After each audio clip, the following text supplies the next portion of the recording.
반갑습니다. 오늘 우리가 말씀 읽기에 따라 함께 살펴갈 본문은 구약성경 사사기입니다. 사사기는 가나안 땅에 들어간 이스라엘 백성이 이제 각기 정착한 그 땅에서 어떻게 살아가고 있는가 라고 하는 점을 잘 가르쳐주고 있습니다. 특별히 여호수아가 죽고 난 이후에 그 땅에서 이스라엘 백성이 어떻게 살았는가 라고 하는 것을 잘 주목하고 있는 것이 이 사사기입니다. 근데 너무나 안타까운 것은 이 백성들이 여호수아가 떠나고 난 이후에 약속을 받은, 기업으로 받은 그 땅에서 어떻게 된 겁니까? 잘 살았습니까? 못 살았습니까? 못 살았다 라고 하는 점을 강조하여 가르쳐주는 게 바로 이 사사기라고 하는 겁니다. 사사기는 그들이 얻은 평안 중에 하나님을 배교하고, 그런 문제 중에 하나님께서는 그들을 징계하시고, 그들이 하나님 앞에 또 돌이키려고 할 때 하나님께서 사사를 세우셔서 그 백성들을 지도하시고 그들의 회개를 이루시고, 그리고 난 이후에 그들에게 행하셨던 징계를 거두시고, 그들이 하나님의 그 구원을 맛보고 난 이후에 다시 평안을 얻어 살아가는, 그러나 또다시 평안이 유지되던 다음에 다시 하나님을 배반하고 하나님을 배교하고 또 우상 섬기며 살아가다가 또다시 하나님의 징계를 맞이하면서 돌이켜 회개하고, 하나님 또 그들에게 사사를 보내셔서 또 그들의 생활을 책임져 주시고 또 평안해지니까 다시 배교하는, 이 역사를 계속해서 반복하여 보여주는 게 사사기입니다. 이 배교, 그리고 하나님의 도우심을 얻는 것, 그리고 또다시 배교, 그 다음에 도우심을 얻는 것, 이 일들이 계속 반복이 되고 있다는 건 굉장히 충격적인 일입니다. 그런데 무엇보다 더 충격적인 것은 이 일들이 주기적으로 일어나고 있다는 겁니다. 마치 봄이 되면 옷을 좀 가볍게 입고, 여름이 되면 더 가볍게 입다가 가을이 되면 다시 좀 챙겨 입고, 겨울이 되면 꽁꽁 싸매는, 이 일들이 해마다 반복이 되고 이 일들이 주기적으로 반복이 되는 것처럼 이 백성들이 주기적으로 그렇게 하나님을 배반하며 살아간다라고 하는 겁니다. 이건 굉장히 이상한 일인 겁니다. 주기적으로 끊임없이 하나님 앞에 회개하고 살아가도 모자랄 판인데 오히려 주기적으로 하나님을 배반하는 일들을 계속하고 있다 이겁니다. 그러한 모습을 잘 가르쳐주고 있는 게 사사기. 그래서 우리는 이 사사기를 읽어가면서 단지 사사의 어떤 능력이나 하나님께서 그들을 통하여 능력을 보이시는 것만을 보는 게 아니라 이 말씀으로 우리에게 교훈하시는, 경고하시는 하나님께서 원하시는 그 삶이 무엇이냐 라고 하는 것들을 좀 주목해서 볼 필요가 있는 겁니다. 이 사사기를 시작하면서 이스라엘의 배교는 바로 시작이 됩니다. 여호수아가 죽고 난 이후에 정복정쟁을 하는데, 정복정쟁이 끝나자마자 이제 하나님 앞에 배교하는 일들이 바로 나타나는 겁니다. 불과 사사기 4장을 채 넘어가지 않는 그 상황에서 그 일들이 시작이 되고 있는 겁니다. 여호수아가 죽고 난 이후에 바로 배교하는 이스라엘. 이 모습은 상당히 사실은 정상적인 교회라고 보기가 굉장히 어려운 형태를 보이는 겁니다. 훌륭한 지도자가 그 자리를 떠나갔다고 해서 그 교회가 바로 하나님을 배교한다라고 하는 건 사실 정상적인 교회로서는 할 수 없는 일이란 말입니다. 왜 그렇습니까? 교회는 자기 스스로가, 누구 때문이 아니라 자기 스스로가 하나님을 섬기면서 그 하나님만을 의존하는 것이 교회이기 때문에 이것들이 사실 정상적이었다면 누가 떠나간다는 들 문제가 되지 않는 겁니다. 하나님이 그들을 떠나시는 것도 아니고 이 백성들이 하나님을 떠난 것도 아니니까 누가 그 자리 가운데서 하나님의 부르심을 받아 그 자리를 떠나간다 한들 전혀 문제가 되는 게 아니에요. 그런데 여호수아가 죽자마자 그렇게 하나님을 떠나고, 사사들이 일어나서 사사들이 떠나자마자 또 그렇게 살아가는 이 형태의 교회는 사실 매우 비정상적인 교회란 말입니다. 그런데 그게 당시 이 사사기에 기록되고 나타나져 있는 교회만 그런 것이 아니라 희한하게도 오늘날의 이 교회에도 이런 형태들이 나타나고 있는 건 굉장히 모순된 일이 아닐 수가 없는 겁니다. 목회자들이 휘둘리는 교회, 목회자가 잘할 때는 교회가 건강하다가 목회자가 잘못하니까 교회도 흥청망청 희한해져가는, 이게 무엇을 나타내주고 있냐면 결국에 오늘날의 교회도 그렇고 당시의 교회가 무엇을 의존하고 있느냐라고 하는 겁니다. 하나님을 의존하고 정말로 그 하나님을 가지고 살았다면 전혀 문제되지 않을 그런 상황인데, 그런데 그렇게 하지 않음으로 인해서 이 당시 사사기 당시의 교회도 그리고 오늘날의 이 시대를 살아가는 교회도 어려움을 겪고 있다, 이 말을 우리가 이 내용을 통해서 확인하게 된단 말입니다.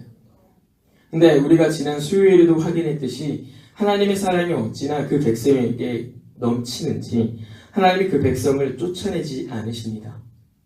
하나님은 오히려 그 백성들을 더 사랑하셔서 그들이 어려울 때마다 도와주시고 그들이 멸망하지 않을 만큼 항상 보호하시는 것입니다.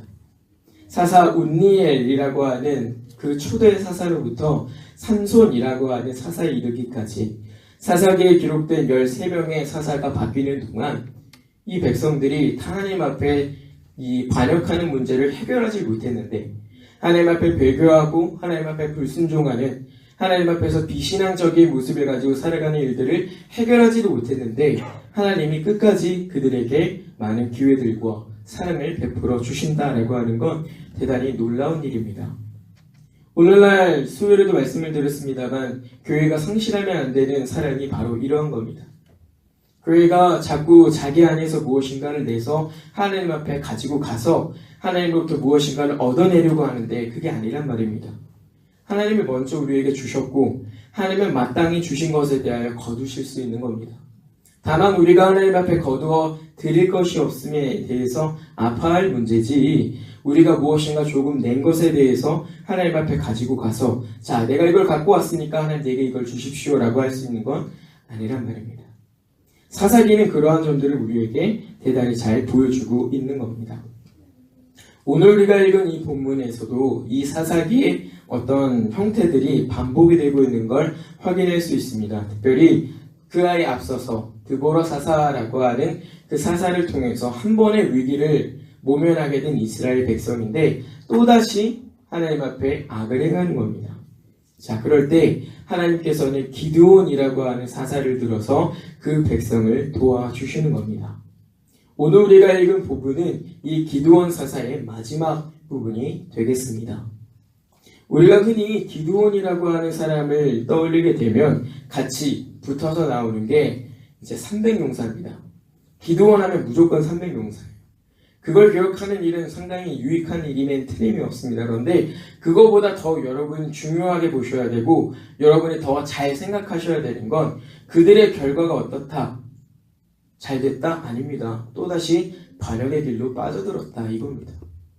300용사 백날 기억해봐야 이 빠져드는, 이 반복되는 이 죄악의 문제들을 여러분이 보질 않으시면 우리가 정말 그런 300용사와 같이 살아도, 기드온과 그 300용사와 같이 살아도 우리도 그 잘못을 똑같이 하게 되는 겁니다. 그래서 우리는 이 부분을 항상 조심해서 봐야 하는 것입니다.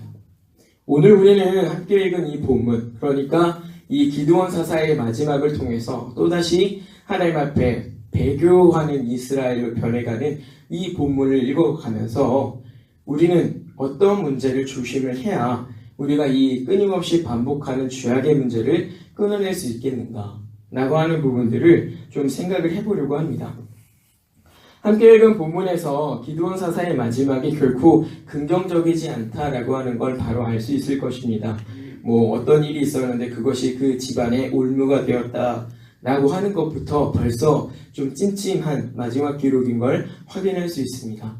그래서 이 다음을 읽어가니까 어떻습니까? 아니나 다를까 기드온 사사가 죽고 난 이후에 그 백성들이 다시 하나님 앞에서 음행하는 범죄를 하게 되고 그 평안했던 이스라엘의 40년이 깨져버리는 걸 우리가 확인하게 됩니다. 그래서 그 다음으로 또다시 사사가 일어나야만 하고 또 하나님께서 그 백성들을 또 도와주셔야만 하는 그런 문제에 있음을 우리가 확인할 수가 있는데, 자, 드보라 사사가 죽고 난 이후에 40년간을 그렇게 평안하던 이 백성이 왜 그렇게까지 하나님 앞에 반역하는 모습으로 살았는가, 이 부분을 좀 생각을 해볼 필요가 있습니다. 다른 이유가 아니라 하나님을 잊어버린 결과입니다. 하나님을 잊어버린 결과예요. 드보라 사사로 인하여 어려움을 구제받은 사람들, 얼마간은 하나님을 기억하고 그 받은 은혜를 아주 소중히 하면서 살았을지 모릅니다. 자, 기억해라. 하나님 우리를 도와주셨다. 이렇게 했을지 모르는 일입니다. 그런데 그게 반복이 되면서 어떻게 되는 거예요? 점점 없어지는 거예요. 그 하나님의 은혜라고 하는 것들을 알지 못하는 세대가 그 가운데 일어나기 시작하는 겁니다. 40년이라고 하는 시간 동안. 부모, 처음에 내 세대는 하나님을 그렇게 가까이 했어요. 능력을 경험을 했고 하나님의 도와주심이 어떠한지를 알았어요. 근데 다음 세대는요. 나만큼 경험하지 못했어요. 그 놀라운 이적과 기적이라고 하는 것은 그냥 귀로 전해 듣고만 알았어요. 그래도 알아요. 어떻게? 어머니와 아버지가 아주 가까이에서 그 일들을 말하여 가르쳐 주니까. 그리고 나의 어머니와 아버지 세대가 그 일들을 굉장히 놀라운 것들을 가르쳐 주니까. 자, 그런데 그 다음의 세대가 어떻게 되는 겁니까? 이제 그것들이 옛날 이야기가 되어버린 것이고 이제 그것들이 내게 필요한 이야기가 아닌 겁니다. 왜 우리가 그 이야기를 기억을 해야 됩니까? 왜 하나님이 그렇게 도와주셨다는 거 우리가 알아야 됩니까? 우린 그렇지 않아도 잘 살고 있는데 내가 그 하나님을 알지 못한다 그래서 내가 손해보는 게 없습니다. 오히려 내가 그 하나님을 알지 못하면 더 많은 것들을 마음에 거리낌 없이 할 수 있을 겁니다. 내가 주일에 일 못하는 거 그거 나한테 손해 아닙니까? 내가 이렇게 친구들과 저렇게 먹고 마시고 즐기고 하는 거 그거 못하는 거 나한테 손해 아닙니까? 다른 사람들 다 하는데 왜 나는 그걸 하지 말아야 됩니까? 라고 하는 세대가 그 가운데 점차 일어나기 시작하는 겁니다. 그들의 완악함이 얼마나 극에 달했던지 결국엔 하나님께서 그들을 징계하기로 마음먹으셨습니다. 그래서 일어난 징계가 미디안에게 그들이 붙여지는 결과입니다.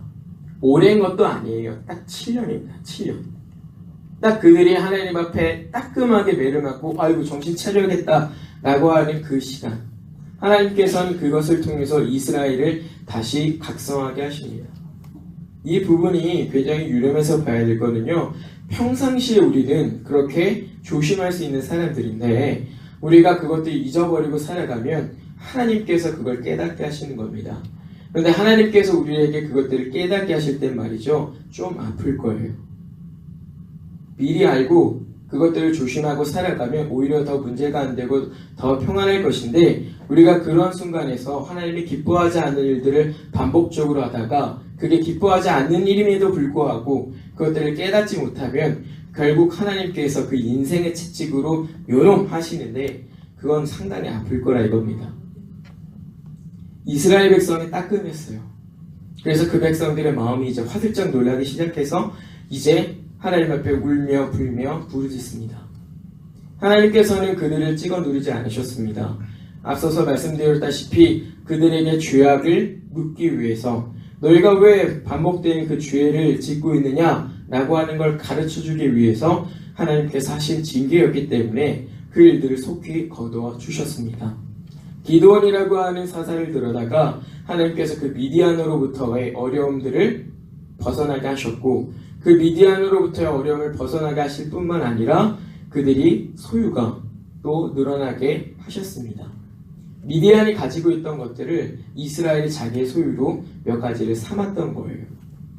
하나님께서 그렇게 이스라엘을 도와주셨는데 자 그런데 오늘 우리가 함께 읽은 이 본문의 처음에서 어떤 일이 일어나는 겁니까? 그렇게 하나님의 징계가 끝이 났는데 사람들이 하나님을 찬양하는 게 아닙니다. 그 사람들이 바로 하는 게 뭡니까? 이스라엘이 기드온이여 당신이 우리를 구원하셨으니 당신이 우리의 왕이 되십시오. 기드온이여 당신이 우리를 구원하셨으니까 당신이 우리의 왕이 되시는 게 맞습니다. 라고 하면서 그 기드온을 부추겨 세우는 겁니다. 여러분 사실은 하나님의 능력을 힘입은 자가 사람들로부터 칭송을 받는 건 굉장히 자연스러운 일입니다. 왜냐하면 하나님의 능력이 그만큼 놀랍고 뛰어난 것이기 때문에 그렇습니다. 아무리 보잘것없는 일이라 할지라도 그가 하나님의 능력을 힘입어 살아가면 그것만으로 사람들의 칭송을 받는 건 자연스러운 일입니다. 조금 쉽게 얘기하면 이스라엘이 출애굽한 이후에 그 이름을 듣던 사람들이 벌벌 떨고 그들이 지나가면 여호와 하나님의 백성이다 라고 하면서 칭찬을 받았던 것들을 생각하시면 조금 쉬울 거고 조금 더 이후에는 이 솔로몬 때에는 온 나라가 열방이 그 그 앞에 재물을 가지고 오고 무엇인가를 갖고 와서 우리를 좀 잘 봐주십시오 라고 하면서 당신의 나라가 참 크고 멋집니다. 하나님의 나라가 참 크고 멋집니다. 이렇게 칭찬했던 온 열방이 부러워하고 온 열방이 명예롭게 살폈던 이스라엘, 그걸 기억하시면 좀 이해가 쉬울 겁니다. 그만큼 하나님의 능력은 굉장히 놀랍고 뛰어난 것이라서 이러한 일이 일어나는 건 사실은 자연스러운 일인데, 문제는 그렇게 하나님의 능력을 힘입는 중에 사람들이 결코 잊어버려서 안 되는 게 무엇이었습니까? 그게 어디로부터 왔느냐?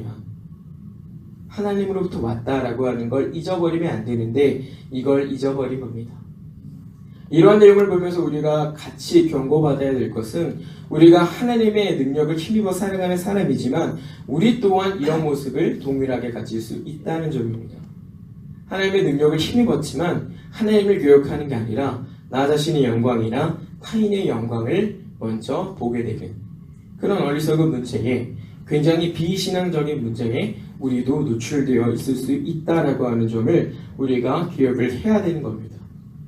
하나님께서는 그 일들을 미연에 방지하기 위해서 전쟁에 많은 사람들을 허락하시지 않았습니다.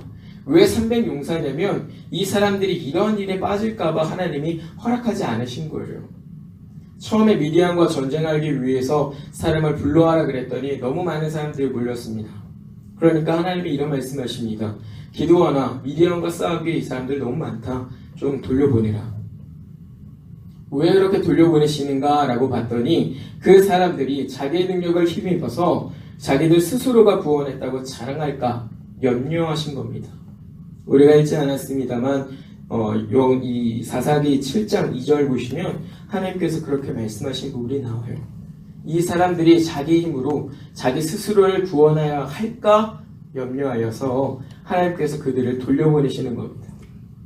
하나님은 이 교회가, 당신의 능력을 힘입어 살아가는 이 교회가 하나님의 능력을 그렇게 힘입어 살아가면서 하나님의 은혜를 망각하고 자기 힘에 도취되어 살아가기를 결코 원하시지 않는 겁니다.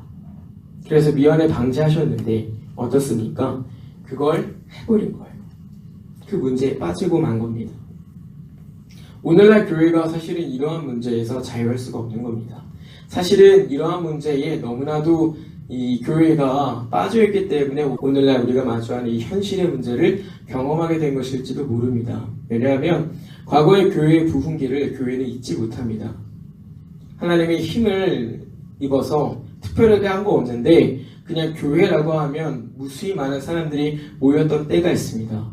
아버지를 고백하고 자기 죄를 고백하고, 희한하게도 특별하게 교회가 뭘 막 사람들에게 주고 한 건 아닌데 그냥 예수가 그리스도십니다 라고 하는 걸 말했는데 예배당 문을 열었는데 사람들이 이렇게 왔어. 하나님의 놀라운 섭리였고 이 백성을 구원하시는 하나님의 오묘한 뜻이 그 가운데 나타나게 된 건데 어떻게 된 겁니까? 시간이 지날수록 교회가 그걸 망각하기 시작하는 거예요. 교회가 거대해지니까 우리는 이런 제도가 있어서 사람들이 많이 모이는 거야. 이런 생각에 빠지는 겁니다. 그러니까 교회가 어떻게 하는 겁니까? 정작 자기들이 경험하고 있는 문제들을 고민하지 않고 우리가 하나님 앞에 지금 무엇을 개선해야 되고 회복해야 되는가 고민하지 않고 그냥 옛날에 우리가 이것들을 했으니까 지금도 이걸 하면 사람들이 많이 모일 거야. 이런 걸 가지고 계속 그것들만 반복하는 겁니다. 근데 어떻습니까? 오늘날 교회. 옛날에 그거 많이 반복하는데 똑같이 한다 그래도 사람이 모입니까? 아니에요. 옛날에 하던 거 그대로 해도 하나님 앞에 오히려 더 형편없는 모습에 이르는 경우가 많은 겁니다. 처음에는 우리가 잘해서인 줄 알았어요. 우리가 하나님 앞에 신앙생활 잘해가지고 이 교회가 부흥하고 내가 잘 가르쳤기 때문에 교회가 부흥하는구나 라고 교회가 목회자들이 생각했어요. 그게 교만이었습니다. 이 이스라엘이 보이는 이 문제에 동일하게 빠져있는 거예요. 하나님의 능력을 그렇게 힘입어 살아가면서 하나님께서 베풀어진 그 은혜를 망각해버린 겁니다. 자기 힘인 줄 알고 자아도취되어서 신앙이 완전히 마비가 되어버렸어요. 오늘날 이 교회 형편이 당시의 그때와 똑같습니다. 다르지 않아요. 그래서 지금도 하는 건 무엇입니까? 교회가 개선해야 될 것. 우리가 하나님에 대해서 너무 모른다. 하나님에 대해서 더 알아야 된다. 우리가 신앙에 대해서 너무 모른다. 우리가 신앙에 대해서 알아야 된다. 이런 건 없습니다. 이런 걸 해야 되는데 교회가 무엇을 개선해야 되는가? 어떻게 하기를 하나님이 원하시는가? 하나님께서 무엇을 기다리시는가? 교회가 그것들을 고민하고 살아야 되는데 말이죠. 여전히 과거에 얽매여서 옛날에 해왔던 것 그대로를 가져다가 그대로 살아가는 겁니다. 옛날에 우리가 잘해서인 줄 알고 그걸 잘했기 때문에 사람들이 모인 줄 알고 대단히 큰 착각에 살아가는 그런 교회의 모습들을 오늘날 우리는 이 현실의 문제에서 마주하게 된다 이겁니다. 그래서 우리는 끊임없이 경계해야 됩니다. 자기 실력 믿고 하나님 앞에 살아가는 게 아니기 때문에 우리는 끊임없이 자기 실력을 믿으려고 하는 우리의 이 비정상적인 신앙의 태도를 항상 경계해야 됩니다. 여기는 목회자도 마찬가지고 여러분도 마찬가지고 항상 그것들을 경계해야 되는 겁니다. 잘한 것도 있겠지요. 물론 성실하게 충실하게 잘한 부분도 있을 겁니다. 그런데 그걸 어떻게 할 수 있었느냐? 내게 아니었단 말이죠. 내게 아니었단 말입니다. 우리가 이 부분들을 잘 유념하고 살아야 하는 거라 이겁니다. 왜 그 당시에 교회가 이런 문제에 노출이 되었는가? 그건 사사기의 마지막이 너무나 잘 가르쳐주고 있습니다. 사사기의 마지막에 이를수록 가장 많이 반복되는 것 중에 하나가 뭐냐면 그때의 왕이 없으므로 자기 소견에 오른 대로 행하였더라 라고 하는 이 말씀입니다. 그러니까 당시에 이 교회가 왜 이런 문제에 빠지게 됐냐면 하나님의 은혜를 망각하고 하나님의 그 능력을 망각하고 마치 자기 것이냐 하는 이 자아도취된 모습에 빠지게 되었냐면 하나님을 왕으로 모시지 않았다 이거예요. 하나님의 왕이시고 그분의 절대적인 통치 안에 살아야 되는 교회였는데 그것들을 인정하지 않고 살아가는 겁니다. 눈앞에 뻔히 왕이신 하나님이 계시는데 그것들을 인정하지 않고 기드온이여 당신이 더 뛰어난 사람이니까 우리를 통치하십시오라고 하는 이 문제에 빠진 겁니다. 여러분 정말 그래서 스스로를 잘 고민하셔야 됩니다. 여러분이 정말 하나님을 왕으로 인정하고 사시는지 하나님의 그 주권이라고 하는 것 하나님의 그 통치라고 하는 것이 정말 내가 인정되고 살아가는지를 고민하셔야 돼요. 내 입맛에 맞으면 하나님 왕이시고 내 입맛에 안 맞으면 그 아무것도 아니고 이런 문제가 아니란 말입니다. 하나님은 언제나 왕이시고 하나님은 언제나 우리의 주권자이시고 우리를 통치하시는 분입니다. 그분이 우리에게 주신 제도들을 따라야 되고 그분이 우리에게 요구하시는 방법들에 우리가 순응을 해야지 그것들을 순응하지 않고 자기 고집대로 살아가면 안 된단 말이죠.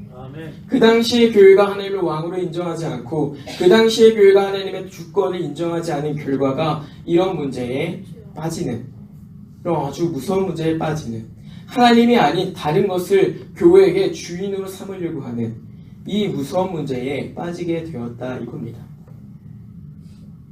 이제 기드온의 반응을 좀 살펴봅시다.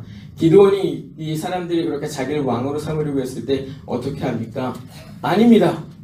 아닙니다. 나는 아니고 나의 아들도 아닙니다. 우리는 당신들의 왕이 되지 않을 겁니다. 당신들을 다스리신 이는 하나님 한 분뿐입니다. 라고 대답을 합니다. 이 답변은 굉장히 모범적이고 신앙적인 답변이었습니다. 얼마나 놀라운 일입니까? 많은 사람들이 기드온을 추앙했을 겁니다. 전쟁의 승리자였고 용사였고 사람들에게 절대적인 신임을 받는 자리에 그 사람이 있을 것입니다. 그런데 사람들이 그렇게 한 소리를 내어 당신 우리 왕이 되소서 라고 할 때 그 욕심을 버리는 겁니다. 굉장히 모범적인 신앙인 것이죠. 모범적인 신앙의 답변인 겁니다. 거기에다가 자기가 있어야 될 자리가 아님을 알고 거기에다가 본래 계셔야 되는 하나님이라고 하는 우리의 주인 되시는 그분을 모시고 있는 겁니다. 참 잘한 일입니다. 근데 문제는 기드온의 속마음은 사실은 그것들을 다 인정하는 건 아니었던 것으로 보입니다. 왜냐하면 기드온이 이렇게 말하고 난 이후의 행동들이 그런 내용들을 잘 가르쳐 줍니다. 이 기드온이 어떤 일을 하냐면 사람들에게 많은 것들을 가져오게 합니다. 그래서 거기에 가지고 뭘 하는 겁니까? 에봇을 하나 만들어요. 그리고 또 어떤 것을 합니까? 이 당시에 이 이방 왕들이 입었던 것들을 자기가 갖는 거예요. 자기가 가져요. 그리고 난 다음에 어떻게 하는 겁니까? 그 자리에서 살아요. 하나님의 뜻을 물어가면서 삽니다. 근데 이건 정상적인 신앙은 아닌 거예요. 본래 에봇이라고 하는 것은 말이죠. 대제사장에게 하나님께서 허락하신 겁니다. 하나님의 뜻을 물을 때 그것을 가지고 하나님의 뜻을 확인하고 또 물을 수 있도록 하나님께서 주신 것이에요. 그건 대제사장이 갖고 있는 아주 귀한 물건인 겁니다. 근데 그걸 누가 만든 거예요? 기드온이. 하나님의 뜻을 자기의 것으로 사유한 겁니다. 정말로 이 기드온이라고 하는 이 인물이 하나님을 왕으로 인정하고 하나님 그 통치를 인정했다면 그는 대제사장을 찾아가야 되는 거예요. 매번. 근데 지금 자기가 있는 곳과 대제사장이 있는 곳은 거리가 꽤 떨어져 있단 말입니다. 대제사장은 지금 실로라고 하는 곳에 있어요. 그래서 사실 기드온은 불이 나게 가서 그곳에 가서 대제사장의 뜻을 묻고 확인하고 그렇게 살아야 되는데 그렇게 안 하는 거예요. 자기 집에다가 그거 두고 마치 미신을 갖다가 하는 것처럼 그걸 가지고 확인하는 겁니다. 거울아 거울아 어떻게 해야 되니? 이렇게 물어보는 것처럼 그 에봇을 자기의 것으로 쓰는 겁니다. 왜 이렇게 되냐면 사실은 기드온의 마음 가운데 그 자리를 내려오고 싶은 마음이 없는 거예요. 사람들에게 하나님의 뜻이라 라고 하면서 항상 그 자리를 지켜가고 싶은 욕심이 그에게 있는 겁니다. 그가 지금 그 자리에 어떻게 올라왔습니까? 하나님의 뜻에 순종하여서 모든 전쟁에서 이긴 까닭입니다. 기드온은요 방법을 알고 있어요. 내가 이 자리를 안 내려올 수 있는 방법. 하나님께 뜻을 물어서 그것들을 하면 나는 이 자리를 계속 지킬 수 있어. 사실 하나님의 뜻이 아닌데 내 욕심을 채우려고 하나님의 뜻이라고 하는 것을 가져다가 굉장히 비겁하게 행동을 하고 있는 이 기드온의 모습을 우리가 확인할 수 있는 겁니다. 사실 기드온은 하나님을 왕이라고 말은 했지만 자기 자신이 왕이라고 착각하고 살아가는 거예요. 자기가 그 교회의 주인인 줄 알고 그렇게 살았단 말입니다. 이런 내용이 어디서 더 잘 나타나냐면 기드온의 아들의 이름에서 너무나 명확하게 나타납니다. 아비멜렉이라고 하는 뜻이 무엇이냐면 나의 아버지는 왕이라 라고 하는 뜻입니다. 성경은요 기드온이 왜 자기 아들의 이름을 나의 아버지는 왕이라 아비멜렉이라 이렇게 지었는지 우리에게 구체적으로 가르쳐주지 않습니다. 그런데 이상하게도 우리는 왜 그렇게 이름을 지었을지 알겠어요. 왜였겠습니까? 사실은 기드온 자신이 왕이다 라고 하는 생각을 가지고 있는 겁니다. 그런데 이걸 대놓고는 표현을 못하겠고 눈치가 보이고 그래서 내가 이 교회 주인이라는 사실을 드러내고 싶은데 대놓고는 못하겠고 그래서 다른 방법을 써서 그렇게 하는 겁니다. 이 은밀한 불순종의 마음, 이 은밀하고 악한 이 마음이 나중에 어떤 결과가 나타나는 거예요. 그 에봇을 갖다가 사람들이 음란하게 써서 그 교회를 하나님 앞에서 굉장히 어렵게 만드는 결과에 이르는 우리가 그런 모습을 보는 겁니다. 그래서 여러분이 여기 있는 목회자들을 위해서 많이 기도해 주셔야 될 것은 목회자들이 이런 문제에 빠지지 않도록 많이 기도해 주셔야 됩니다. 목회자가 교회에서 왕인 줄 알아요. 자기 말로 하고 자기 마음대로 하면 다 되는 줄 아는 그런 분들도 계시는데 그게 아니란 말입니다. 저도 그렇고 저희 담임 목사님도 그러시겠지만 적어도 목회자들은 세 가지에서 기준을 지킵니다. 하나가 성경, 이 가르침이고 또 다른 하나가 교리라고 하는 신앙 고백이고 우리만 고백하는 게 아니라 우리 앞서의 선배들이 고백해온 내용을 가지고 그것들이 신실한가를 확인하는 거고 마지막이 교회 법입니다. 교회 질서와 제도. 예배를 마음대로 하는 것 같죠? 기도를 마음대로 하는 것 같죠? 봉사를 마음대로 하는 것 같죠? 전도를 마음대로 하는 것 같죠? 그러나 그렇지 않습니다. 거기에는 명확하게 따라야 되는 질서들이 있고 제도들이 있어요. 성도들은 이 발걸음을 왔다 갔다 마음대로 해도 될 줄 알죠? 그렇지 않습니다. 예배당에 출석했는데 예배당을 떠난 지 6개월이 지나면 실종교인이에요. 교인으로서의 의무가 이제 거의 없어지는 때입니다. 그러다가 1년이 지나면요 정말 실종교인이라 그래서 교인으로서의 권리가 없어지는 거예요. 그러면 그 사람이 다시 교인으로서의 권리를 획득을 하려면 다시 1년이 지나야 됩니다. 예배당에서 성실하게 생활하면서. 아무나 함부로 그렇게 주는 게 아니에요. 1년간을 지켜보다가 또 이 사람이 잘못된 일을 하거나 또 하나님을 함부로 떠나려고 하는 문제들이 생기면 교회는 그를 교인으로 인정하지 않을 수 있습니다. 그게 법이고 그게 제도예요. 성도들은 이것들을 알아야 된단 말이죠. 마음대로 하는 게 아니란 말입니다. 마음대로 하는 게 아니에요. 정말 우리가 하나님을 왕으로 모시고 우리 자신은 왕이 아니라 하나님이 나의 왕이시고 하나님 나의 주권자시고 하나님 나의 통치자신 줄 알면 이 제도들을 성실히 따라야 된단 말이죠. 이 일들을 위해서 여러분들은 목회자를 위해 그 일들을 가장 앞서서 책임지고 해야 되는 이 목회자들을 위해서 기도해 주셔야 됩니다. 사랑하는 성도님들, 오늘 우리는 이 본문을 통해서 하나님을 왕으로 인정하지 않는 교회, 하나님의 주권을 인정하지 않는 교회, 하나님의 통치를 인정하지 않는 교회가 얼마나 악한 문제에 빠질 수 있는지를 확인할 수 있습니다. 우리가 정말로 그분의 통치를 인정하고 우리가 정말로 그분을 인정하고 살아간다면, 그가 우리의 주인이신 줄 알고 살아간다면 우리는 하나님께서 주신 질서와 제도들을 함부로 해서는 안 돼요. 예배 함부로 하시면 안 되고, 전도 함부로 하시면 안 되고, 기도 함부로 하시면 안 되고, 교육 있는 거, 가르치는 거 함부로 하시면 안 되고, 함부로 하시면 안 된단 말입니다. 하고 싶을 때 하고, 안 하고 싶을 때 말고, 이런 문제가 아니란 말이죠. 여러분이 정말로 하나님의 통치를 인정하시고 하나님을 그렇게 알아가고 살아간다면 여러분의 생활에서 반드시 따라야 되는 내용들이 있는 것을 잘 교육하시고 날마다 하나씩 하나씩 잘 배우시고 또 익혀가시면서 어떻게 살아가는 것이 이 제도들의 교회 주신 제도들에 합당하게 맞게 살아가는가 라고 하는 것들을 잘 배우시길 바랍니다.